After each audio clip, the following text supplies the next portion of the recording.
Good morning, students. Today we are going to discuss the topic challenges and opportunities in organizational behavior, and along with this, another important topic, that is what is the difference between organization, administration, management.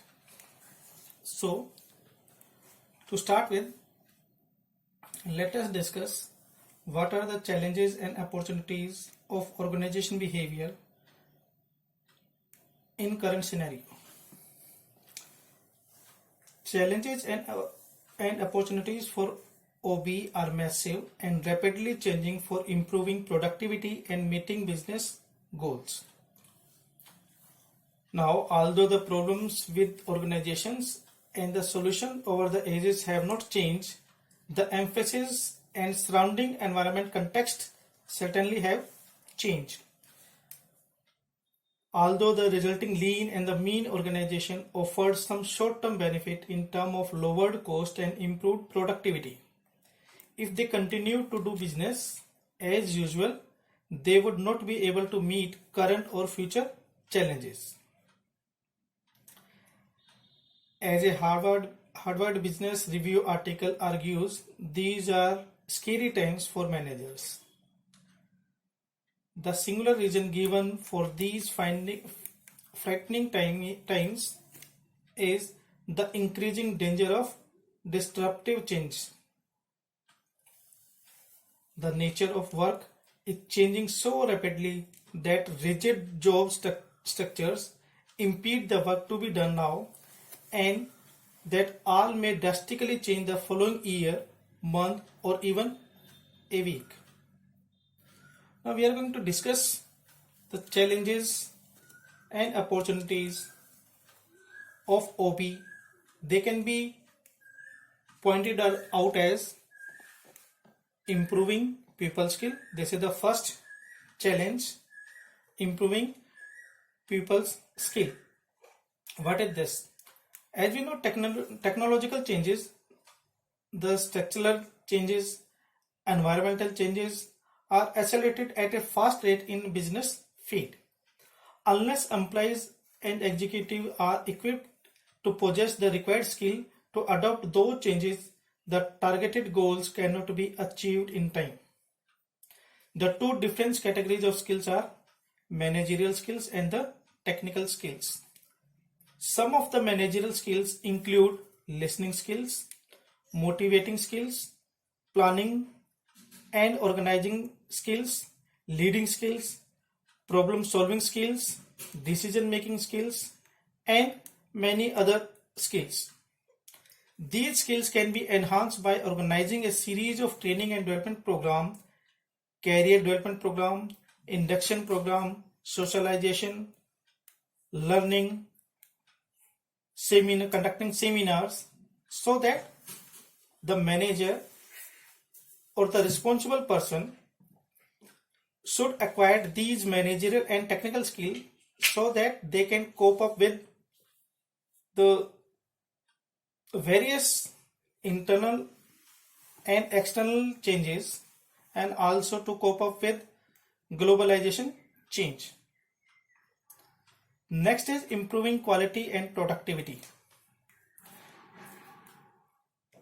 Quality is the extent to which the customer or user believe the product or service surpasses their need and expectations. For example, a customer who purchases an automobile has a certain expectation with that particular product, one of which is that the automobile engine will start when it is turned on.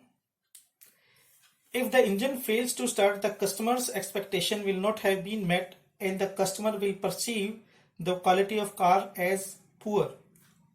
So, whenever any customer goes in the market to buy some product, there are some expectation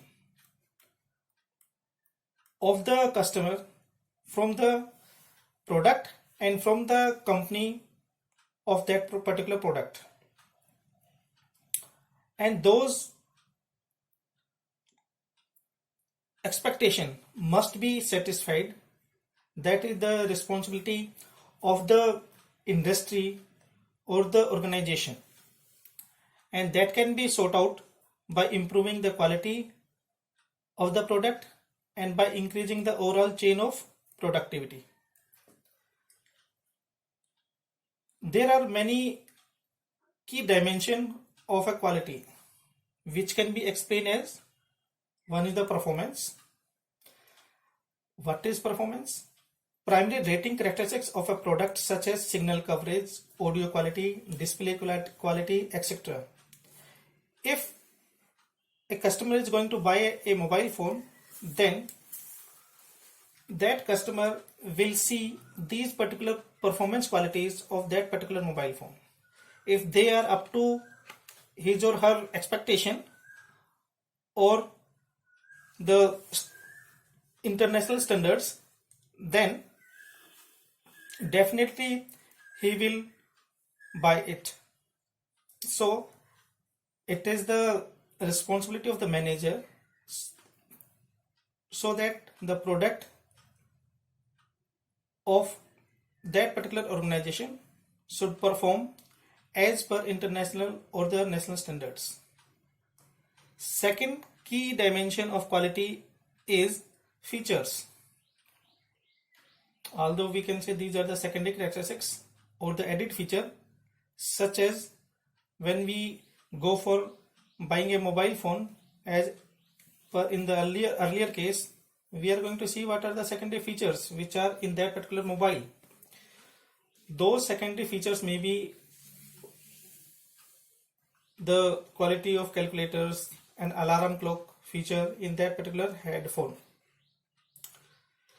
Third feature is conformance. Conformance, that is meeting specification or industry standards, the workmanship of the degree to which a product's design or operating characteristics match pre-established standard. It means that product should meet with all the technical standards which company has already established, or the characteristics or the standards which are set by international market.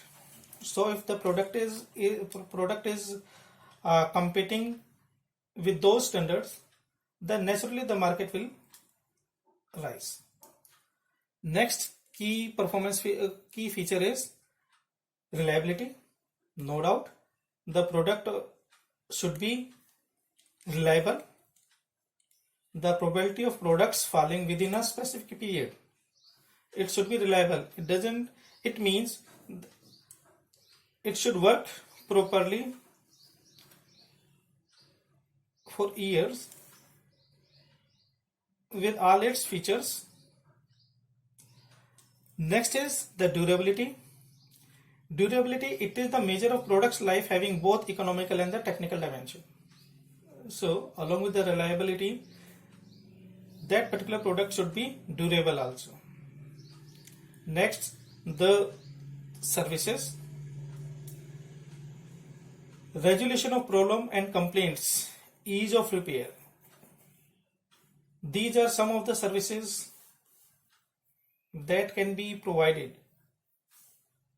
If the service facilities of any product are better, then it will enhance or increase its sale.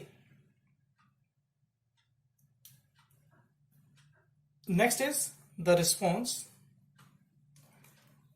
Now, human to human interfaces such as courtesy of dealer, aesthetics, sensory characteristics such as exterior finish, these are the some of the responses. Next is the reputations. Reputation is something that is past performance and other intangibles such as being ranked first. The customer is going to see or analyze the product based on its reputation also. If the reputation of that particular product in the market is high, or technically we can say if it is ranked first, then the customer is going to buy that particular product without any second thought. So these are some of the key dimensions, which includes performance, features, conformance, reliability, durability, services, response, and reputation. More and more managers are consulting to meet the challenges to fulfill the specific requirement of the customer. To improve quality and productivity, they are implementing programs like total quality management and re-engineering program that require extensive employee involvement. Now the third very important feature or the challenge is the total quality management. The total quality management is a philosophy of management that is driven by the customer attainment of customer satisfaction through the continuous improvement of all organizational processes. This includes each and every, starting from the raw material to the finished product to the services that a particular industry is providing for its products. So that is something quality management. It is the responsibility of industry or the organization to maintain the quality of its product, starting from its initial stage up to the final stage. And definitely if that is maintained, customer satisfaction will be there. And this is a continuous process. We can elaborate or we can define some of the components of total quality management, which are: first, an intense focus on the customer; second, concern of continual improvement. An intense focus on the customer satisfaction should be our first, you can say, the need. We should satisfy our customer. Second, concern for continual improvement. If there are some feedbacks about our product, it is the responsibility of organization to see those feedback and try to rectify those. This is again a continuous process. Third component of total quality management is improvement in quality of everything the organization does. This is again each and every process that is going in any organization, that should be up to the international standards or the standards defined, maybe by any other agency just like ISO. So the improvement should be there in each and every part of the organization. Next is component is accurate measurements, and the last is empowerment of the employees. We should delegate some power to our employees so that they can perform better in bringing the quality of the product as per the standards, as per the national or as per the international standard. Next challenge which our industries are facing is managing workforce diversity. This refers to employing different categories of employees who are heterogeneous in terms of gender, race, ethnicity, relation, community, physically disadvantaged, elderly people, etc. The primary reason to employ the heterogeneous category of employees is to tap the talents and potentialities, harnessing the innovativeness, obtaining synergic effect among diverse workforce. This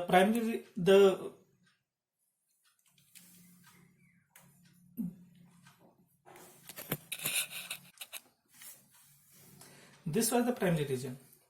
In general, employees wanted to retain their individual and cultural identity, values, and lifestyle, even though they are working in the same organization with common rules and regulation. The major challenge for organizations is to become more accommodating to diverse group of people by addressing their different lifestyles, family needs, and work style. Next challenge is responding to globalization. As we know, today's business is more market driven. Whenever the demand exists, irrespective of the distance, location, climatic conditions, the business operations are expanded to gain their market share and to remain in the top rank. Business operations are no longer restricted to a particular locality or a region. The company's product or services are spreading across nations using mass communication, the internet, faster transportation, and other facilities. More than 95% of the Nokia, now the Microsoft, handphones are being sold outside of their home country, Finland. Another example, Japanese cars are being sold in different parts of the globe. Similarly, Sri Lankan tea is exported to many cities around the globe. Garment products of Bangladesh are exporting in the USA and other countries. Executive of multinational corporations are very mobile and move from one subsidiary to another more frequently. So, it is the responsibility of the organization to respond to fastly changing globalization factors. Next is empowering people. This is again one of the key challenges. In recent days, the main issue in delegating more power and responsibility to the lower level cadre of employees and assigning more freedom to make choice about their schedule, operations, procedures, and the method of solving their work-related problem. Encouraging the employee to participate in work-related decision and sizable enhance their commitment to work. Another way is empowerment is defined as putting employees in charge of what they do by electing some sort of ownership in them. Managers are doing considerably further by allowing employees full control of their work. Movement implies constant change and increased number of organizations are using self-managed team where workers operate largely without a boss. Due to the implementation of this empowerment concept across all the levels, the relationship between the managers and the employees is reshaped. It is now more harmonized. Manager will act as coaches, advisors, sponsors, facilitators, and help their subordinates to do their task with minimum guidance. This will be the effect of empowering the peoples. Next challenge is coping with temporariness. As we know, in the recent time, the product life cycle is slimming. The methods of operation are improving and the fashion are changing very fast.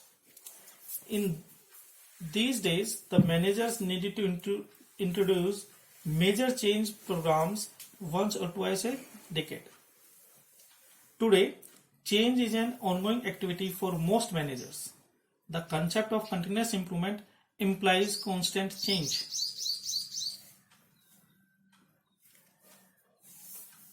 Everyone in the organization faces today is one of permanent temporariness. The actual job that any worker is performing are in permanent state of flux. So, workers need to continually update their knowledge and skill to perform new job requirement. This is the need of today's scenario. Next is stimulating innovation and change. Today's successful organization must foster innovation and be proficient in the art of change. Otherwise, they will become candidates for extinction in due course of time and vanishes from their field of business. As we know, the changes and innovation are the need of today. So we have to keep updating ourselves, our employees, our organizational process as per the recent or the current scenario. Victory will go to those organizations that maintain flexibility, continually improve their quality, and beat the competition to the marketplace with a constant stream of innovative products and services. For example, Compaq succeeded by creating more powerful personal computer for the same or less money than Apple or IBM, and by putting their product to market quicker than bigger competitors. This is how they stimulate innovation and change. Next is the emergence of e-organizations and e-commerce. In today's world, everything is available online. It refers to the business operation involving the electronic mode of transactions. It encompasses presenting product on website and filling the order. The vast majority of article and media attention given to using the internet in business are directed at online shopping. In this process, the marketing and selling of goods and services are being carried out over the internet. In e-commerce, the following activities are being taken place quite often. The tremendous number of people who are shopping on internet. Business houses are setting up websites where they can sell goods, conducting the following transaction, such as getting paid and fulfilling orders. It is a drastic change in the way a company relates to its customer. At present, e-commerce is exploding. Globally, e-commerce spending was increasing at a tremendous rate. So, this is also one of the challenges for any industry or the organization. Next challenge is improving ethical behavior. The complexity in the business operation is forcing the workforce to face ethical dilemmas, where they are required to define right and wrong conduct to complete their assigned activities. This can be understood by example. For example, should the employees of a chemical company blow the whistle if they uncover their discharging its untreated effluents into the river or polluting its water resources? Do managers give an inflated performance evaluation to an employee they like, knowing that such an evaluation could save the employee's job? The ground rules governing the constituents of good ethical behavior has not been clearly defined. Differentiating right thing from wrong behavior has come more blurred. Following unethical practices have become a common practice such as successful executives who use inside information for personal financial gain, employees in competitor business participating in massive cover-ups for defective products, etc.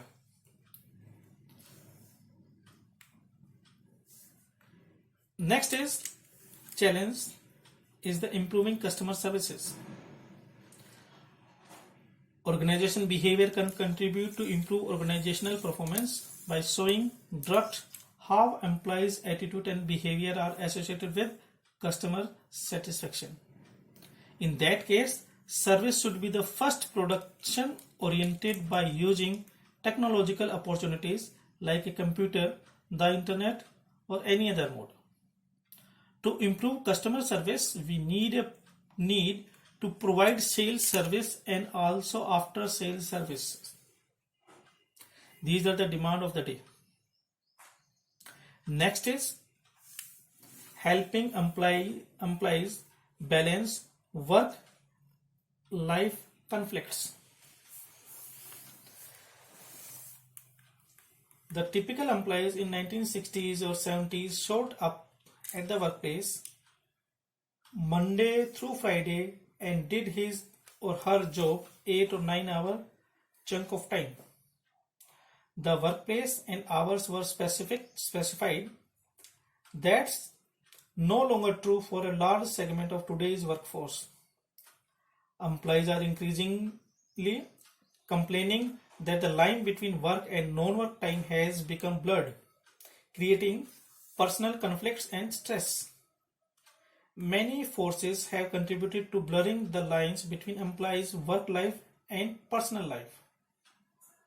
These forces can be defined as: first, the creation of global organization means their word never sleeps. At any time or on any day, for instance, thousands of General Electric employees are working somewhere. Second force is communication technology allow employees to do their work at home, in their cars, or on a beach, or at any other place. This lets many people in technical and professional jobs do their work anytime and from any place.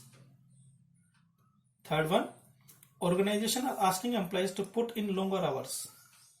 And the last one, finally, fewer families have only a single breadwinner. Today's married employees are typically a part of dual career couple. Both husband and wife both are working. This makes it increasingly difficult for married employees to find the time to fulfill commitments to home, spouse, children, parents, and friends. They are 24/7 engaged in their professional activities, professional assignments, and they have no time for social life. So today's married employees is typically a part of dual career couple, as I have already told. This makes it increasingly difficult for married employees to find the time to fulfill commitment at home, spouse, children, parents, and friends.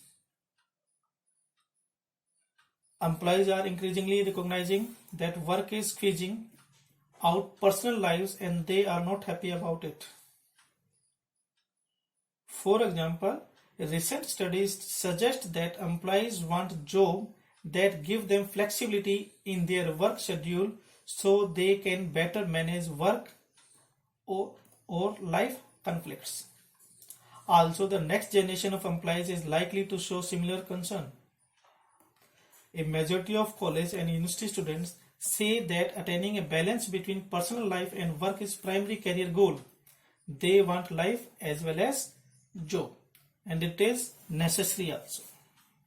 So it is a need of the time that management should help, or any organization should help its employees so that they can make a proper balance between their professional life and their social life.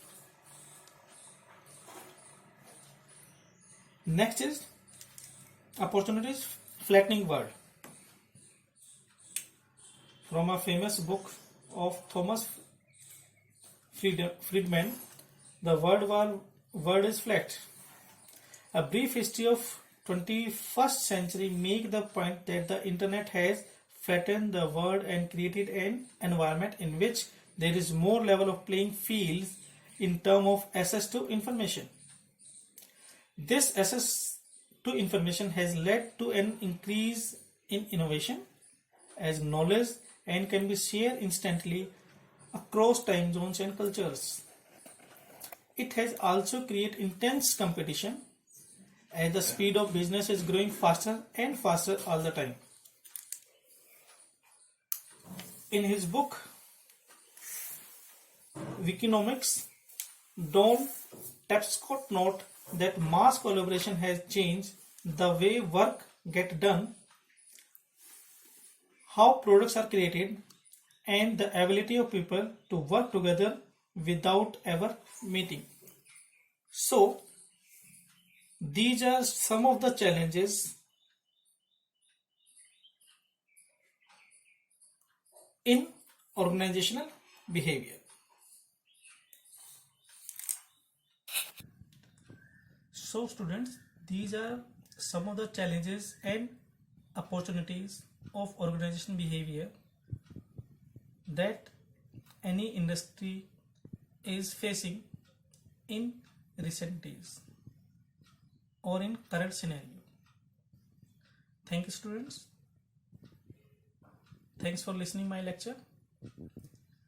If you have any query, you can contact me personally on my mail ID or through mobile phone.